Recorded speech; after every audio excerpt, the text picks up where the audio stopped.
Welcome back to Anointed to Bling, everyone. It's your girl Rain here again with another installment to my wedding vlog series. If you are a new viewer or a subscriber, welcome back. Thanks for tuning in. Today we're talking about these absolutely stunning rock vases, as I'm calling them, that you see here in front of you. Ignore that middle vase. I was playing around with an idea. I do still have some cleanup on these vases to do, but for purposes of the tutorial, I thought I'd go ahead and just get started.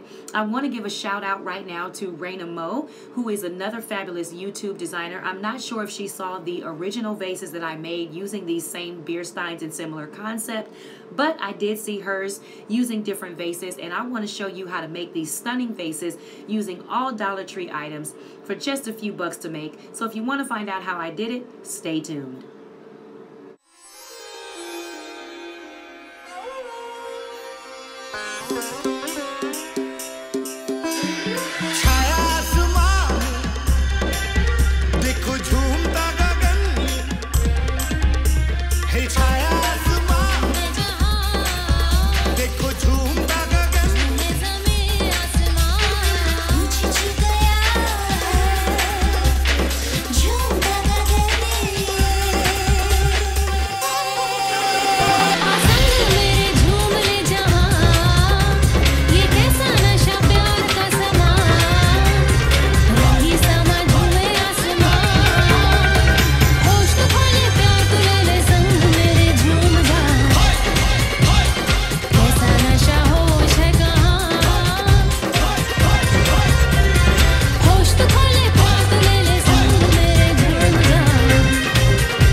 So the supplies that you need for this are at your local Dollar Tree. I picked up these cute little fishbowl vases, these beer stein glasses. You are definitely going to need some of these small glass votives, as well as some spray paint, which I actually ended up picking up at Walmart. You can also get it at Hobby Lobby. I got these in black metallic, silver metallic, as well as gold metallic, and I'll show you what I'm going to use that for in just a second. And you are also going to need some Gorilla Epoxy. I love this stuff. I swear by it. And for building projects, that's definitely what you want to use. And then go ahead and pick up some stones from your Dollar Tree. So these are all the supplies that you're going to need for this particular project.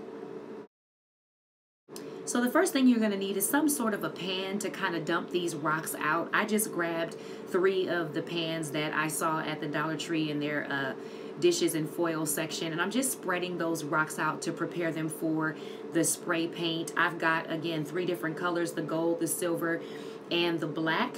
And I'm just coating these rocks on one side, and you want to coat them and shake them around. You don't want to let them sit, otherwise you will risk them sticking potentially to the pan. Now, they do come up pretty easily as you shake the pan or get a spoon or something to hit them with if you have that happen, so don't worry about that. But what I'm doing here is just giving these a nice coat. You want to do this in a ventilated area. You want to cover your face, open some windows, do it outside, and here's just that black. Now, I will say this, the black was probably the hardest to cover these rocks. It's such an intense color and the rocks are stark white, so it may take you a little more time if you're going to use black spray paint. I'm just coating these rocks to get them the color that I want, to get the mix that I want, so that I can prepare for mixing them and putting them inside of that little vase that you saw earlier. So the most tedious part of this project is going to be spray painting these glasses. And as you notice here, I'm just giving it some short bursts along the inside. When I first started out, I sprayed deep into the glass and then worked my way toward the outer part of the glass. You'll notice that I put that upside down, and that was a mistake on my part. Don't do that, because the paint will completely run off the glass. So here I have turned them all right side up again, and I'm just again doing those short bursts inside the glass. I'm not doing it on the outside because I want the outside to maintain that shine, and I don't want to get the bottom of those glasses spray painted. So for me, it worked best to paint them on the inside. Again, remember, short bursts, do this outside, wear a mask, put some gloves on, and just spray lightly. You don't want to spray too close or too deeply into the glass, because what's going to end up happening is you're going to get a lot of seepage down to the bottom of it, and it'll take a lot longer to dry. It is possible to do this with some acrylic paint, but what you want to be mindful of with the acrylic paint as well is it's going to take a lot of time to dry and probably a lot more time to paint it. But if you want to do that, what you would do is pour the acrylic into the bottom of the glass and then move that glass by kind of spinning it and letting that acrylic run as if it's running outside of the glass, and then take your paintbrush and spread it around. I did not do that on camera because I didn't paint them this time. For me, because I had so many of these to do, it was easier for me to spray paint it. But again, that's just one idea. So as you can see, just short bursts inside the glass, working my way deep in and then back outward. Once I'm done, I'm going to let these dry. As you can see, you can still sort of see through them. So I usually let them dry, and then I go back and spray another coat, excuse me. So if you have drips that you can see on the inside of the glass, don't worry about that. You're going to recoat it again. Again, it takes about 2 to 3 coats to do this. So if you have a little patience, you want to coat and then let that dry, not too much, not too intensely, then come back and coat again. And so now we're going to take those rocks that we spray painted earlier, and we're just going to mix those together. Again, I just did that in one of the Dollar Tree pans that I already had. And I'm just going to mix those around because I want to get a good mixture so that when I pour these into that little bitty vase, I get a good mixture of each color. This was a lot of fun to do, and I really like how these came out. They look like little gold nuggets, little silver nuggets, and little bits of charcoal. So I thought that was a really cool feature. You can imagine these in a bunch of other colors if you want to. These are just my wedding colors, but I really, really loved how these turned out.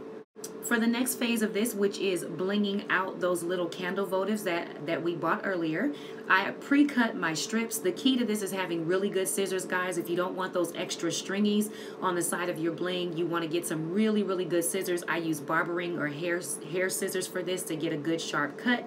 And I'm just going to take those strips and my hot glue gun, and I'm going to cover this cute little votive with the bling. I think the bling adds a really nice little touch, and so using my hot glue, I'm just doing that a little bit at a time. And as you can see, taking my time to really lay those strips. You want to take your time because you don't want things to come out crooked.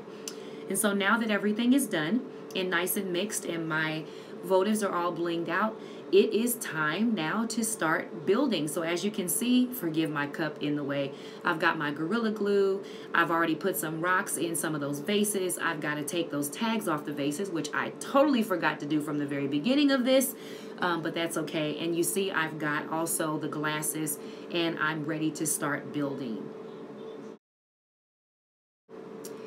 So what you want to do is put some rocks in one of those vases, and then I'm just mixing the epoxy here. As you notice, it comes two-sided, and you want to squeeze that out, and then you want to blend this. All of the directions are on the epoxy label. I'm using epoxy for this and not E6000 because we're building and things get kind of heavy, and I don't want things to break. So once I get a really good mix on this, I'm going to go ahead and coat that. And I am choosing to coat the candle votive instead of the rim of the vase, because what I don't want is for that epoxy to drip down into the vase and for you to be able to see it. So it is a little bit of excess glue, but it's going to dry and you're not going to see it. But once I've coated that, I'm just going to place that right there on the vase, and you want to be careful. Things get sticky. You don't want to get a little dirty. See that little drip there? So I did go back off camera and open that up and clean it out, but that's what you want to avoid. And then you're going to set that aside and let that dry, and you can continue on doing that with the rest of your vases. Pour your rocks in, glue your votive to the top of that vase, and just let it sit and dry. And you want to watch it because these things have a tendency to slide, and the last thing you want is a crooked base. So you really want to watch it to make sure that the top of that votive is not sliding off of that vase. Then I'm going to take that other votive and attach it to the bottom of one of those beer steins. And here I am putting the epoxy on the top of that because I already attached it off camera to the beer stein glass. And I'm preparing that so that I can sit that vase right on top of that votive. And again, you just want to really, really be careful with this. A leveler is good to have. I did not show that on camera, but you definitely want to get a leveler to make sure that things are straight and even. And again, you want to be sure not to get that glue on the vase, which I did, and I did go ahead and clean that off camera. So you just want to hold it and watch it to make sure that it's not sliding. So now that I've gotten most of it built, I'm going to go ahead and put some of that epoxy on the bottom of the second glass, which is the glass that goes at the top. And once I've got a nice even coat on that, I'm going to go ahead and attach it. You want to be careful here. Use that leveler. Make sure that things are even so you don't end up with a leaning vase, because you do have to put flower arrangements in this. And watch your fingers so that you don't smudge the glass like I keep doing and having to clean later. And here we are at the finished product. Look at how amazing these came out. They are absolutely fabulous. This is one of my favorite projects that I've done for the wedding to date. And what I love about this project is I'll do this over and over again in a variety of different colors. You can do something beachy and add seashells. You can leave them white and just have a gleaming crystal type vase. I mean, the possibilities are so endless for this. I absolutely love this project. So before I close this out, I just had to put all 5 vases that I've created thus far together to just show you how beautiful they look. Oh my God, I'm so excited about these. If you see a vase here that you like, I guarantee you there's a tutorial for it on my YouTube channel. Check out some of the older videos. The first 2 that you see here are in the video together. The others are separate. But I really, really love how these came out. These are going to be spread throughout the reception, the cocktail hour, the memory tables, the cake tables, the gift tables.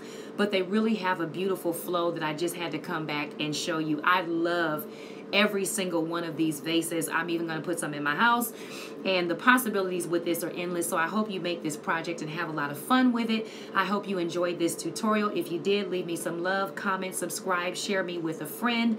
Until next time, until next creation, remember you can do all things through Christ who strengthens you. You guys have a great day.